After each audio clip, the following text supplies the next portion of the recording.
Wow, that was something right there, Rod. That was Von Miller. It's trade deadline day right now in the NFL. You just saw Von's emotions. I'm going to be honest with you, I hadn't seen that clip. I've seen a few clips of him talking to the media since the trade, but he was emotional right there, wasn't he? That was really hitting him. What'd you think of the trade and then the response from Von? Well, I'm going to go with the response first. I mean, obviously, I was a free agent, and I ended up going to the Patriots. And when you change teams, it almost feels like it's new, it's fresh, it's something different. But once you get there, you go from a losing situation to a winning situation. I know he's very emotional right now, but it's the best thing that could happen to your football life because it gives you a new lease on life. It gives you an opportunity to come to work and know that you have a chance to go to the playoffs. And we know the Rams are going to the playoffs and that the Rams are going to be competing late into January. But, yeah, man, he's a first ballot Hall of Famer. He did an excellent job. When he was in Denver, had a lot of respect for John Elway giving him that opportunity. And I'm just happy for Von Miller, man. This guy's a first ballot Hall of Famer. He still has that explosive first step. He plays the run. He holds that edge, and he's still a player. And sometimes when you've been in a situation for so long and you continue to get hurt, then you come out of there and you go into another situation. Maybe this would help with all the little injuries and everything. But I'm happy for Von. He's going to be outstanding. And he's going to help take a lot of pressure off of Jalen Ramsey and Leonard Floyd and Aaron Donald. I think this was a home run for the Rams.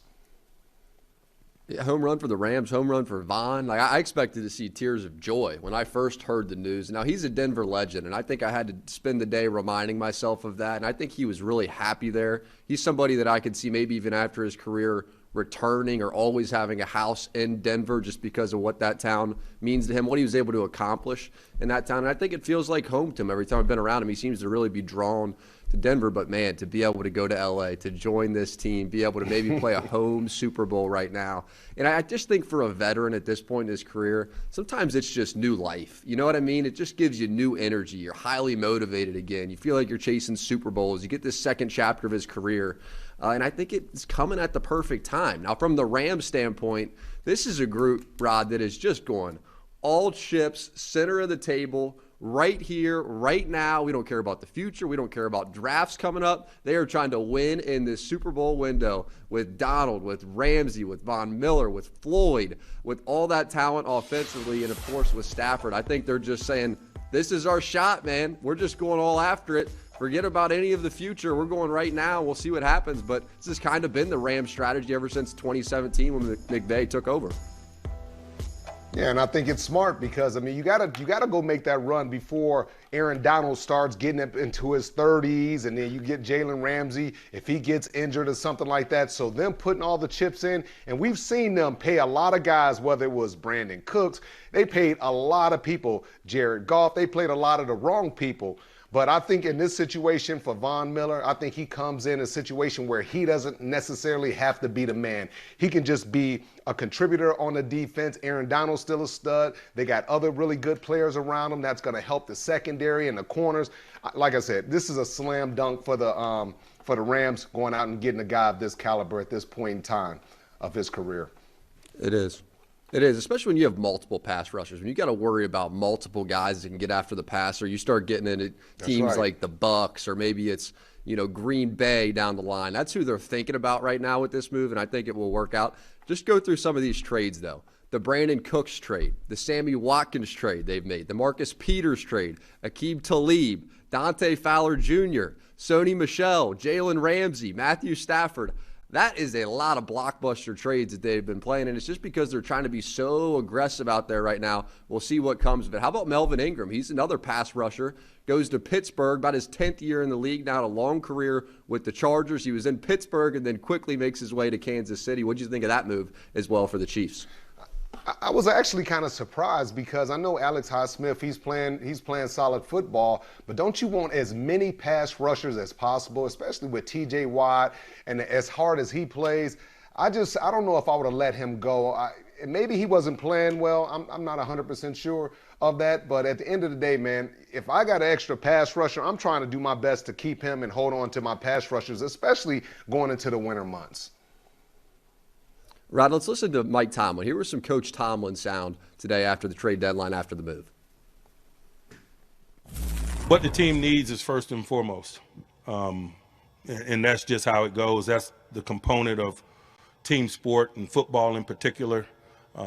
That's always the first and foremost. But from a team perspective also, it's better to have volunteers as opposed to hostages. And so that's good for the team as well. Oh, so I get it, Jack. I get it. So Melvin wasn't happy there, and he had attitude, and he wasn't probably practicing hard. I get it now. Okay, thank you, Mike Tomlin, for giving me that. There's always another layer to the story, isn't there? There's always another level, another layer. I was interested because he's been playing well. Third on the entire team in pressures behind only Cam Hayward and TJ Watt. That's pretty good company. Second on the team, or actually he's tied for the team lead with TJ Watt when it comes to quarterback hits, quarterback hurries. He has 11. That's second on the team. So he's 10 years in. He's a veteran guy, and I guess he wasn't completely happy with his role, but production's still there. And I just look at how desperate the Kansas City Chiefs have been defensively. They're getting no pass rush. There's just been really nothing happening that's good defensively for Kansas City. They're just looking for any kind of a spark as they go into this really tough stretch of their schedule. So it makes a lot of sense for them, but anybody with a bad attitude, I do worry about, especially when you're playing winning football. It's been a pretty good turnaround for the Pittsburgh Steelers. To imagine that Ingram doesn't want to be there for it, pretty strange to me hearing that comment right there from Tomlin. Yeah, but also you think about it, when you bring in a veteran player, you want that player to help the locker room. You don't want that player taken away from the locker room. Mm-hmm. A lot of those young guys have respect for Melvin Ingram. So if he says something, they listen. And if you know that as a head coach, if you know you have a disgruntled veteran in there and he's not happy, whether it's with his playing time, the fact that he's not starting, then he starts talking. He knows that's the quickest way to have dissension in your locker room. And I think it was smart.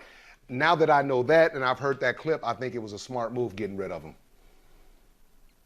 Rod, if his attitude is right, or if his attitude perhaps becomes right, how good of a move is this for Kansas City defensively on the football field? Well, you know he's going to be motivated. He's still in the AFC West. He played with the Chargers for a whole bunch of years, and now he understands that Frank Clark is always hurt. He understands that Chris Jones, he's been through some injuries. So this is a guy that you could plug on the left side, the right side. He'll get after the quarterback. He's going to play hard. He's a tough guy. He's not the same player that he was 3-4 years ago, but he's still a very solid veteran that you can that you can bring in. The most important thing is his attitude. So those are kind of the headliners right there. The one man who was not on the move, Deshaun Watson, staying put with the Texans. It's somewhere between what other teams are willing to trade to get him, what the Texans are willing to accept to move him. So he is going to stay put for the time being. What would you be willing to give up? There's obviously so much uncertainty. What would you be willing to give up if you're one of these other 31 teams to get Watson on your team? Yeah, the Texans are in a tough situation because they have a guy that no one knows exactly what's going to happen to him. So if they're expecting a bunch of first-round picks and second-round picks, it's not going to happen. They're not going to do it. If I'm a general manager, I might think about giving up maybe a second-round pick, maybe a fourth-round pick, and a player to be named. But outside of that, you have to still pay his salary. You still have to deal with all the consequences that come with the mistakes that he made. And you just don't know what the league is going to do. Do they suspend them 6 games? Do they suspend them 8 games? You don't know if they're going to suspend them the entire season. You just don't know. And Miami puts themselves in an interesting position now where it really feels like they don't trust Tua, just given that they were interested in this situation. It's I don't think they do either. It's horrible PR for them, just given that they were willing to glance and inquire about making this deal, and they ultimately end up doing absolutely nothing. So it's just a weird situation for Miami as well. Hi, I'm Mike Tirico, and thanks for watching. Make sure to hit subscribe for the latest news and highlights from NBC Sports.